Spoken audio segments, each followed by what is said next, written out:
શિવ રહસ્યમ ગ્રંથની અંદર તો યમરાજે ભગવાન શંકરજીનો એટલો મહિમા ગયો, અને યમરાજા મહાદેવના પરમ ભક્ત છે. અને યમરાજાનો દરેકને ડર લાગે, પણ યમરાજાના ડરમાંથી મુક્ત થવું હોય તો શિવનું ભજન કરવું. તો યમરાજા એમ કે આપણા વાળો છે, આવવા દો. કારણ કે યમરાજા મહાદેવજીના પરમ ભક્ત છે. યમેશ્વર મહાદેવની સ્થાપના કરી છે એમને. નિરંતર યમદેવ ભગવાન શંકરની ઉપાસના કરે અને શંકરની આજ્ઞા અનુસરણ કરે છે. એ યમરાજા છે. એટલે મહાદેવના ભક્તોએ યમરાજાથી ડરવું નહીં. એ આપણા શિવ ભક્તોના એક મહાદેવજીના ભક્ત છે યમરાજા. અને પોતાના દૂતોને તો વારંવાર કહે, જો જીવ લેવા જાઓ છો પણ ધ્યાન રાખજો, જેના ગળામાં રુદ્રાક્ષ હોય, જેના મુખમાં શિવનું નામ હોય, જેના ભાલમાં ભસ્મનું ત્રિપુંડ હોય, તે માન સન્માન સાથે કૈલાસના દ્વારે પહોંચાડી દેજો. તેને વાયાયમ પૂરી નહીં કરતા, વાયાયમ પૂરી નહીં, સીધા કૈલાસ. તેને શિવજીના દ્વારે પહોંચાડજો અને તેને કોઈ કષ્ટ ન પડે. અને શરીર છોડતી વખતે પણ તેને કષ્ટ નહીં આપતા. જીવ લેતી વખતે પણ તેના અંગને, તેના શરીરને કોઈ કષ્ટ ન પડે, કોઈ દુઃખ ન પડે, તેની કાળજી. આ ભલામણ કોણ કરે છે? યમરાજા ભલામણ કરે છે. તેથી મહાદેવના ભક્તોને સામાન્ય નહીં સમજો ભાઈ. અને જેને જેને મહાદેવની ભક્તિ મળે છે, આ દુનિયામાં ગૌરવથી જીવો અને ગૌરવથી બોલો કે અમે કોઈ સામાન્ય દેવના ભક્ત નથી, અમે દેવોના દેવ મહાદેવના ભક્ત છીએ. ગૌરવથી ગર્જના કરો, અમને મહાદેવની ભક્તિ મળે છે. જાતને નિમ્ન ન સમજો, જાતને સામાન્ય ન સમજો. કારણ કે શિવની ભક્તિ મેળવી એ જીવનની મોટી ઉપલબ્ધિ છે. અમારા વિદ્વાન બ્રાહ્મણો જ્યારે પૂજા અર્ચન શિવની કરાવે ત્યારે એ પહેલા પૂરું વર્ણન કરે, કેટલા જન્મોના પુણ્યથી આ મળે, કેટલા જન્મોના પુણ્યથી આ મળે, એટલા જન્મોના પુણ્યથી આ મળે. પણ અન્ય એમ કહે અનંત જન્મોના પુણ્યથી ભગવાન મહાદેવની ભક્તિ મળે છે, ભગવાન શિવજીની ભક્તિ પ્રાપ્ત થાય છે.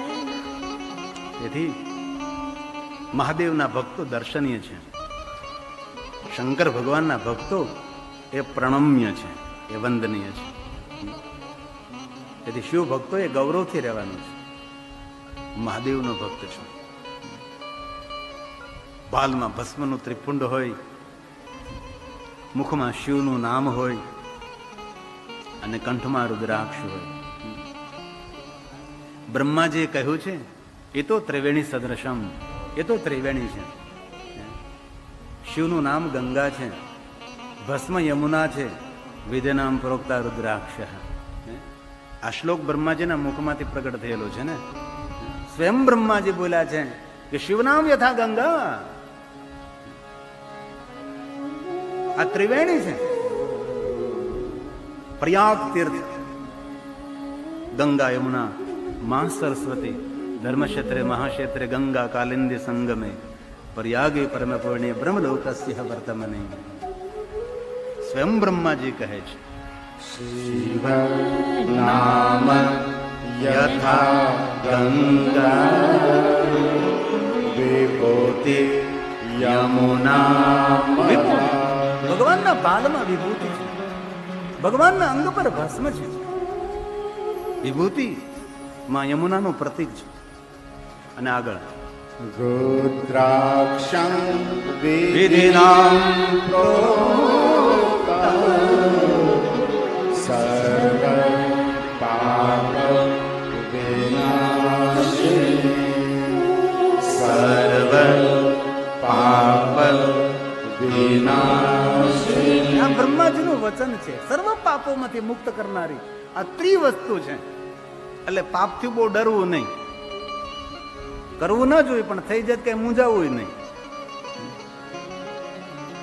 કારણ કે હરપલ આપણે પાપથી રચાયેલા હોય છે. ધરતી પર પગ મૂકીએ તો પાપ લાગે, બોલો તો કેવી રીતના ચાલવું? ભોજન કરીએ તો પાપ લાગે. જીવ ભોજનમ જીવો, જીવવા માટે જે ક્રિયાઓ કરવી જ પડે છે. તેથી સર્વ પાપનો વિનાશ કરનાર શિવ નામ છે. શિવ મહાપુરાણમાં તો બ્રહ્માજીએ નારદને એમ કહ્યું કે એક શિવ નામ કે જેટલા પાપો નાશ પામે છે એટલા પાપ માનવ પોતાના જીવનમાં કરવા માટે સમર્થ પણ નથી. તેટલા પાપોમાંથી મુક્તિ આપનારું શિવ નામ છે ભાઈ. તો શિવ ભક્તો ડરવાની શું જરૂર છે? પાપ ન કરવું જોઈએ, પણ પાપથી ડરવાની પણ જરૂર નથી. એ શિવના નામનો મહિમા છે. સ્વયં બ્રહ્માજી બોલે છે કે નારદ, સર્વ જગ્યાએ શંકર રચાયેલો છે, પથરાયેલો છે, ગૂંથાયેલો છે, વિસ્તરેલો છે ભગવાન. સ્વયં બ્રહ્મા બોલે ધત્તે ચરાચરમ વિશ્વરૂપમ વિશ્વમ પરાત્મકમ શંકરસ્ય મહેશસ્ય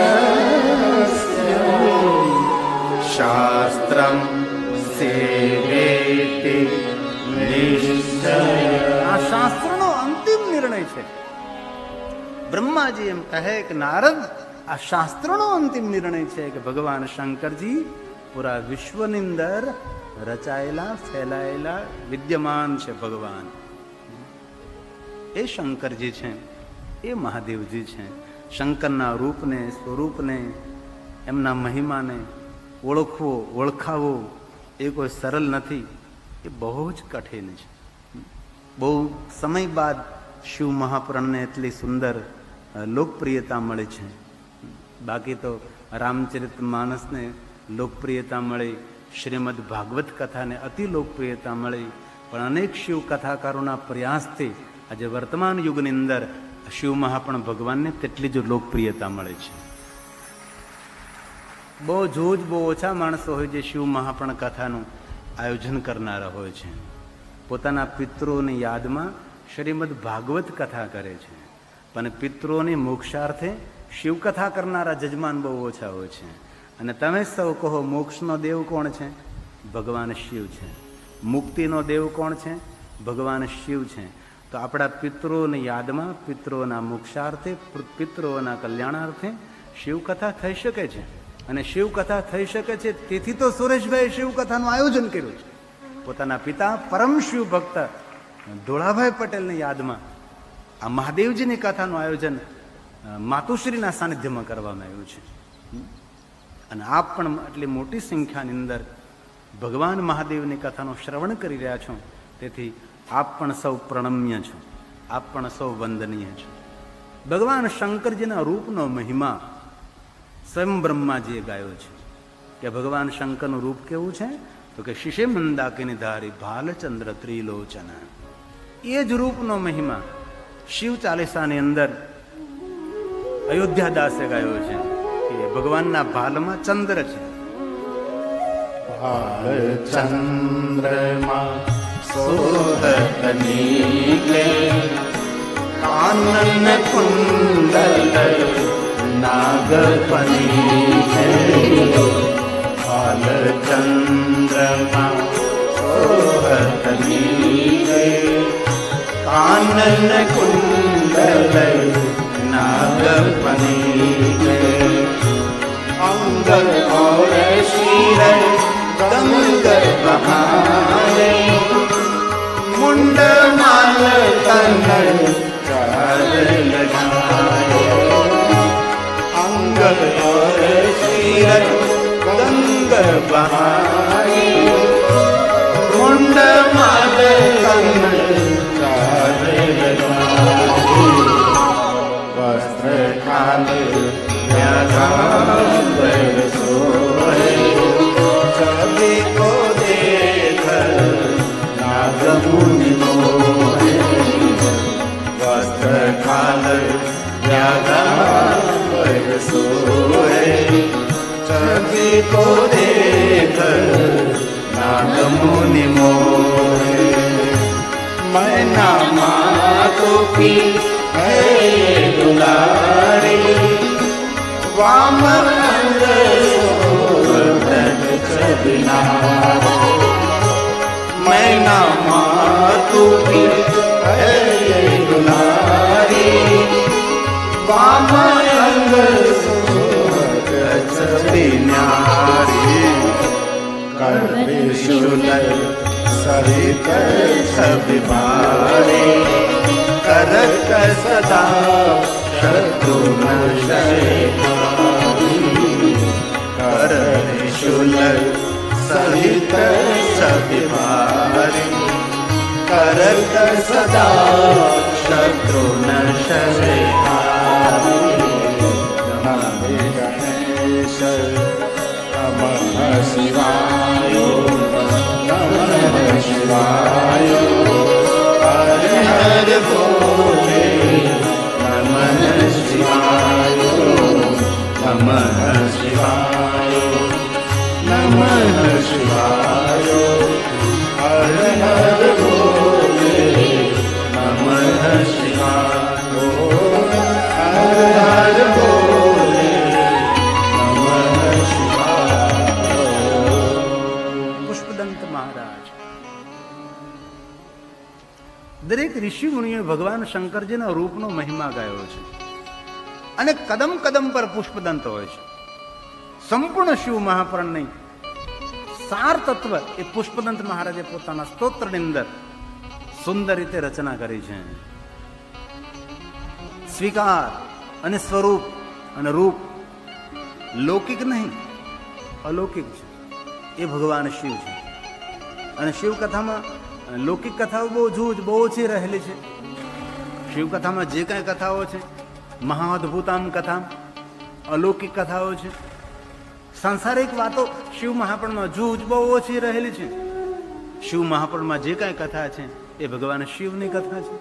તેથી કૌટુંબિક, પારિવારિક, સાંસારિક, સામાજિક એ બધી કથાઓ બહુ જૂજ બહુ ઓછી રહી. ભગવાન શિવજીની સાંસારિક લીલાઓ કેટલી ભાઈ.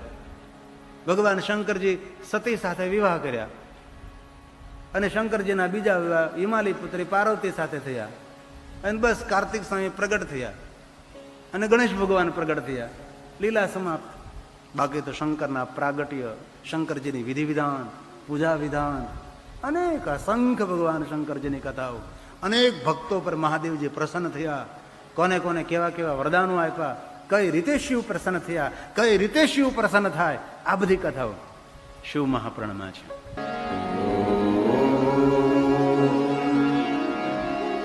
નમઃ